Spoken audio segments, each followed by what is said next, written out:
The first part and the last part of your question on hackers, regarding hacking.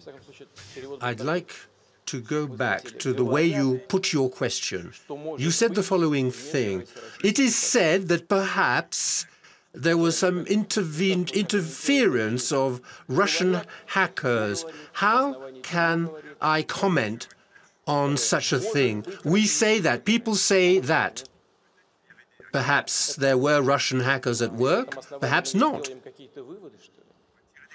What conclusions can we draw from such words? The press is free to speculate on such things. That is even part of the raison d'être of the press, which is to inform the public of such things. But it's an avenue that leads to deadlock, to an impasse, when you are dealing with facts that have not been confirmed.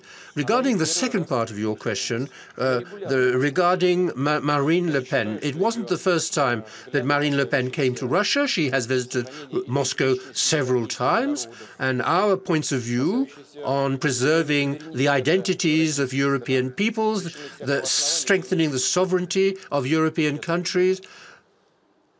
There are solid foundations for such positions.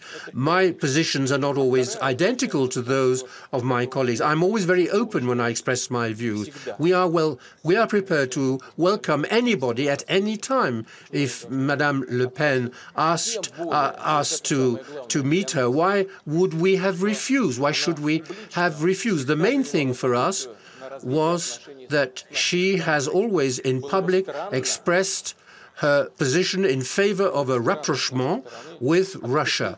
And it would have been very strange on our part to refuse to have a meeting with a leading political figure in Europe who wishes to develop good relations with Russia. It doesn't mean that we tried to influence the result of the French presidential elections. This is impossible. We were fully aware of the realities of political life in France. Do you think that we don't know what the opinion polls say in France about presidential elections? Do you think that we are ignorant of the results of the elections? Last thing, we're not kids, we're not children. We